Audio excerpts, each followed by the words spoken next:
Hello everyone, welcome to Internet Learning. Hope you all are doing well. So today we are going to discuss the topic Consumer Rights of Class 10th Economics Chapter number 5. So अभी तक हमने ये पढ़ा कि किस तरीके से market में कंज्यूमर्स के साथ जो अनफेयर ट्रेड प्रैक्टिसेस होती हैं उनसे बचाने के लिए, कंज्यूमर्स को प्रोटेक्ट करने के लिए गवर्नमेंट को काफ़ी सारे रूल्स एंड रेगुलेशंस लाने की ज़रूरत है। एंड हमारे देश की गवर्नमेंट ने ऐसा किया भी। 1986 में हमारे देश की गवर्नमेंट ने कंज्यूमर प्रोटेक्शन एक्ट लाया, जो कि ये इंश्योर करता है कि हमारे देश के जो कंज्यूमर्स हैं वो प्रोटेक्ट रहें। मतलब कि उनके साथ अगर कोई गलत प्रैक्टिस होती है, कोई गलत ट्रेड प्रैक्टिस होती है, तो उससे कंज्यूमर्स को बचाया जा सके। तो क्या है कंज्यूमर्स के पास राइट? अगर कंज्यूमर्स के साथ कुछ गलत हो जाता है तो क्या क्या अधिकार हैं कंज्यूमर्स के पास अपने साथ गलत हुए के लिए इंसाफ मांगने के लिए? अगर उनके साथ कुछ गलत हो जाता है तो क्या क्या राइट्स वो यूज़ कर सकते हैं। तो यहाँ पे एक रेजीज सफरिंग करके स्टोरी दी हुई है, जिसमें रेजी एक बच्चा है जिसकी स्टोरी बताई है कि किस तरीके से एक हॉस्पिटल की नेग्लिजेंस की वजह से उनके साथ काफ़ी गलत होता है। तो Reji Mathew, a healthy boy studying in class 9th, was admitted in a private clinic in Kerala for removal of tonsils. So Reji Mathew जो है वो 9th क्लास में पढ़ने वाला एक बच्चा है, हेल्दी बच्चा है, उसको बाकी कोई दिक्कत नहीं थी, उसको बस अचानक से एक टॉन्सिल की दिक्कत आ गई। एंड इसके लिए उसके जो पेरेंट्स हैं वो रेजी को पास के वो केरला में रहते थे, तो पास के एक प्राइवेट क्लिनिक में ले गए। वहां पे जो सर्जन हैं, एक ईएनटी सर्जन थे, उन्होंने टॉन्सिलेक्टमी ऑपरेशन जो है वो ऑपरेट किया रेजी के ऊपर। So an ENT surgeon perform the tonsillectomy operation under general anaesthesia. तो उन्होंने जो एनेस्थीसिया दिया, एनेस्थीसिया क्या होता है? एक तरीके से एक ऐसी दवाई है जो कि पर्सन को बेहोश करने के लिए दी जाती है या पर्सन की बॉडी को सुन्न करने के लिए यूज की जाती है, जिससे कि पर्सन को अगर कोई भी ऑपरेशन किया जा रहा है, कुछ भी उस पर काटा पीटा जा रहा है, तो पर्सन को उस चीज़ का महसूस नहीं होता, एहसास नहीं होता, और जिससे उसका इलाज अच्छे से हो जाता है। तो उन्होंने जो ऑपरेशन, मतलब डॉक्टर ने जो ऑपरेशन किया वो जनरल एनेस्थीसिया के अंडर किया। As a result of improper anesthesia, Rezi showed symptoms of some brain abnormalities because of which he was crippled for life.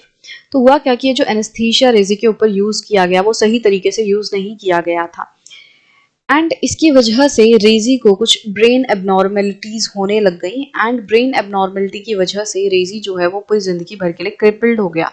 Crippled मतलब क्या होता है कि जब बॉडी में कुछ डैमेज हो जाता है, कुछ ऐसा नुकसान पहुंचता है जिससे कि पर्सन कभी अपने पैरों पे खड़ा नहीं हो सकता, अपने आप से मूव नहीं कर पाएगा, तो एक तरीके से अपंग हो जाना। तो क्रिपल्ड मतलब जैसे आप देखोगे यहाँ पे बच्चे की फोटो दिखाई हुई है कार्टून में कि जो अब रेजी है वो व्हील चेयर की मदद से मूव कर रहा है, वो अपने पैरों पे नहीं खड़ा हो पा रहा। तो एनेस्थीसिया एक तरीके से क्या है, वो हमारी बॉडी की कॉन्शियसनेस को ले लेता है। मतलब हमारी जो बॉडी है ना, वो अगर हम हाथ चला रहे हैं, पैर चला रहे हैं, तो वो कहाँ से कंट्रोल हो रही है? हमारा ब्रेन उस चीज को कंट्रोल कर रहा है। एंड इस एनेस्थीसिया के यूज की वजह से क्या हुआ, ब्रेन में एबनॉर्मेलिटी आई, एंड ब्रेन में एबनॉर्मेलिटी की वजह से जो रेजी का बॉडी पार्ट है वो काम करना बंद कर दिया, क्योंकि ब्रेन ही हमारे बॉडी पार्ट को कंट्रोल करता है। एंड अगर ब्रेन में कुछ एबनॉर्मेलिटी आती है तो हमारे बॉडी पार्ट्स जो हैं वो डैमेज हो सकते हैं, हमारे बॉडी पार्ट्स जो है वो काम करना बंद कर सकते हैं। तो वही चीज़ यहाँ पे रेजी के साथ हुई। His father filed a complaint in the State Consumer Dispute Redressal Commission claiming compensation of 5 lakh for medical negligence and deficiency. तो ये जो state consumer dispute redressal commission है, ये एक ऐसी बॉडी है जो कि कंज्यूमर्स के साथ अगर कुछ गलत होता है तो उनकी कंप्लेंट सुनने के लिए बनाई गई है स्टेट लेवल पे। तो हमारे देश में जो स्टेट्स हैं उनकी अपनी अपनी state consumer dispute redressal commission है, एंड फिर बाकी स्टेट्स के ऊपर एक national consumer dispute redressal commission भी है। यहाँ पे इसको क्या लिख सकते हैं, national consumer dispute redressal commission, NCDRC। तो हमारे देश की जितनी भी स्टेट्स हैं उनकी अपनी अपनी ये डिस्प्यूट रिड्रेसल कमीशन है, एंड इन सबके ऊपर एक एपेक्स बॉडी कह सकते हैं, एक टॉप बॉडी कह सकते हैं, जो कि है national consumer dispute redressal commission. तो केरला की जो ये कंज्यूमर डिस्प्यूट रिड्रेसल कमीशन है, state consumer dispute redressal commission, उसमें रेजी के फादर कंप्लेंट फाइल करवाते हैं। वो उनके साथ जो भी होता है उसके बारे में पूरा बताते हैं, एंड वो 5 लाख रुपए की कंपनसेशन क्लेम करते हैं कि मेरे बेटे के साथ जो भी गलत हुआ है उसके लिए मुझे 5 लाख रुपए चाहिए। The state commission saying that the evidence was not sufficient dismissed it. अब हुआ क्या कि जब रेजी के फादर ने कंप्लेन की, उन्होंने बताया कि जिस हॉस्पिटल में हमने उसको भर्ती करवाया था उसकी नेग्लिजेंस की वजह से मेरे बेटे की ये हालत हुई है एंड इसके लिए मुझे ये कंपनसेशन चाहिए। तो स्टेट कमीशन ने क्या बोला कि जो एविडेंसेस हैं वो सफिशिएंट नहीं है ये प्रूव करने के लिए कि हॉस्पिटल की इसमें कोई गलती है।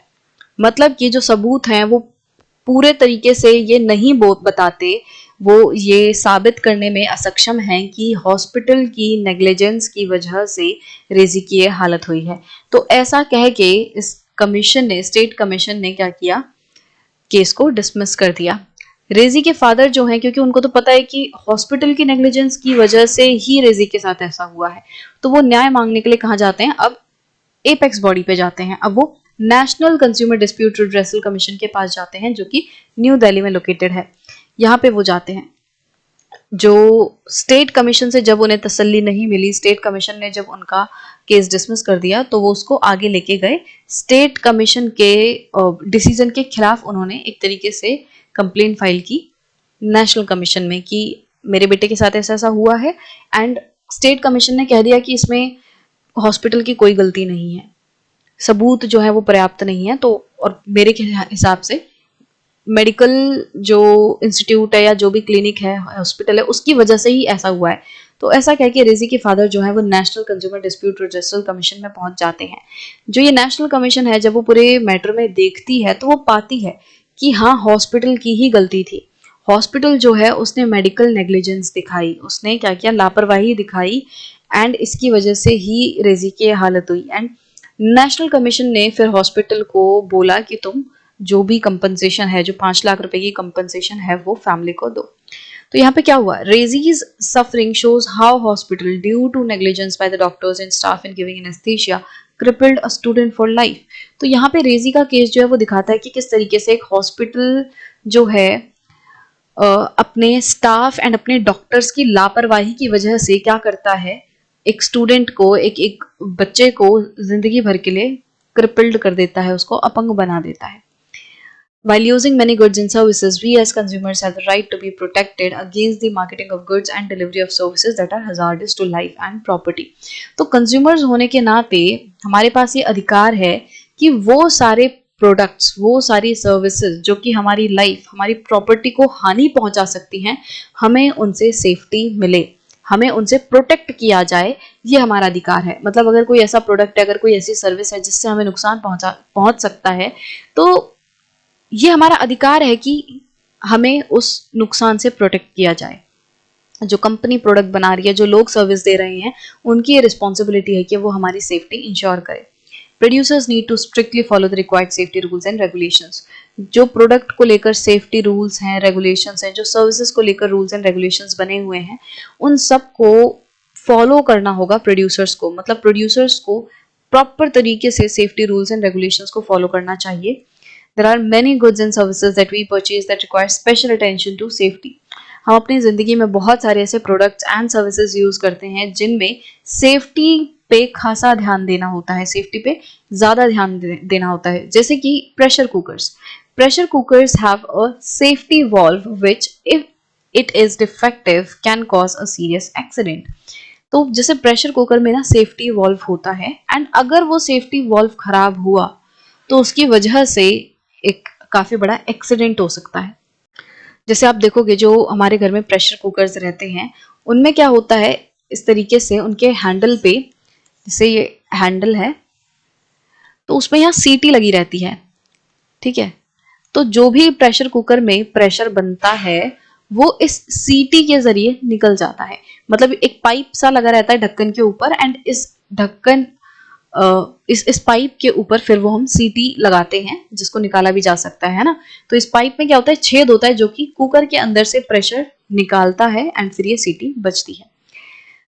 अब बाय चांस ये जो पाइप है वो ब्लॉक हो जाए एंड सीटी ना बज पाए, मतलब प्रेशर रिलीज ना हो पाए, तो क्या होगा, तो ये कुकर जो है वो प्रेशर की वजह से पूरा फट जाएगा एंड नुकसान हो जाएगा।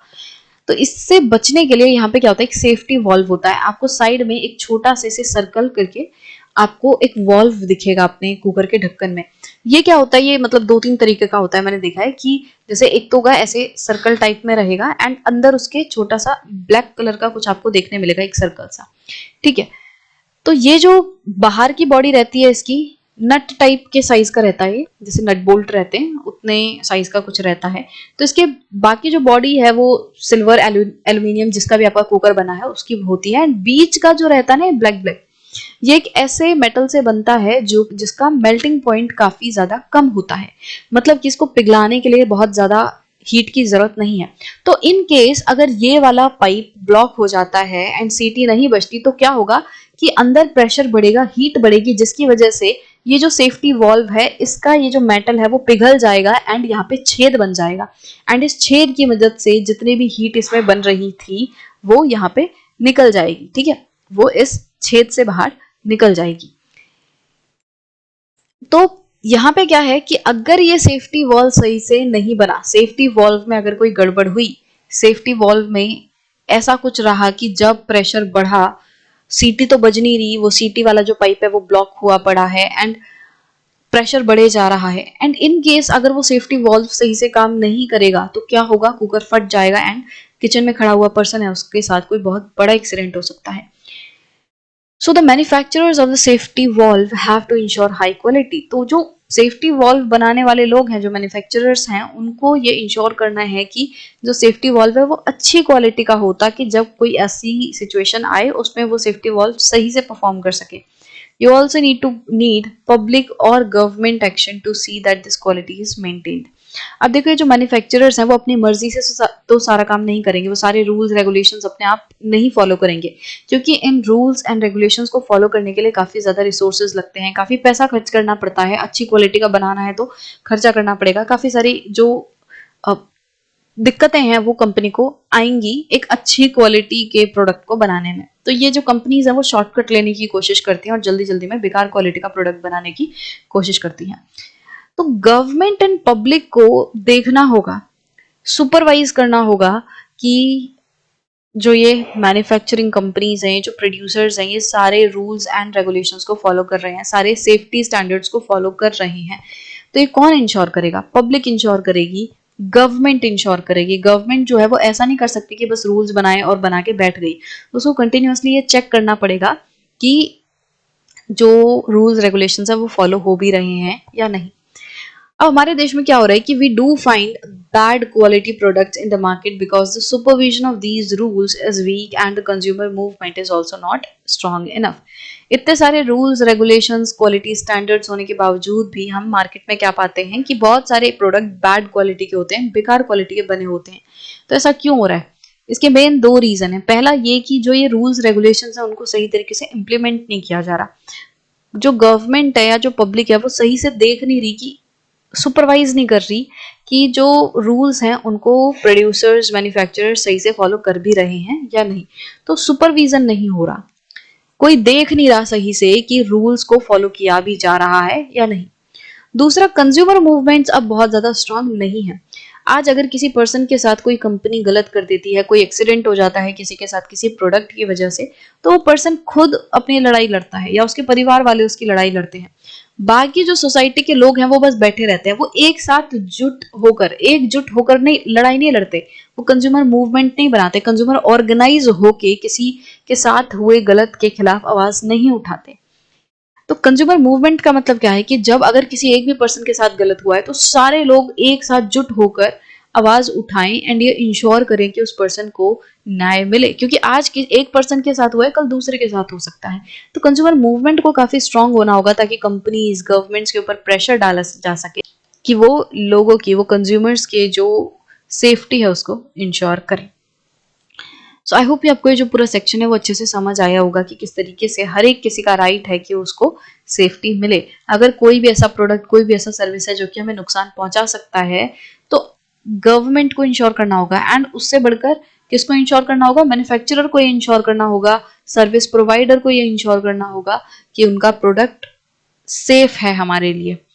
उनका प्रोडक्ट की क्वालिटी अच्छी है एंड वो हमें कोई नुकसान ना पहुंचाए। एंड गवर्नमेंट को क्या करना है, गवर्नमेंट को ये देखना है कि जो मैन्युफैक्चरर्स वगैरह है वो सही से रूल्स रेगुलेशंस फॉलो कर रहे हैं। एंड अगर किसी कंज्यूमर के साथ कुछ गलत हो जाता है तो गवर्नमेंट को ये इंश्योर करना है कि एक प्रॉपर मैकेनिज्म हो जिसके थ्रू कंज्यूमर अपना जो जस्टिस है वो पा सके। तो ये चीज़ भी गवर्नमेंट को देखनी होगी। सो आई होप ये सेक्शन आपको अच्छे से क्लियर होगा।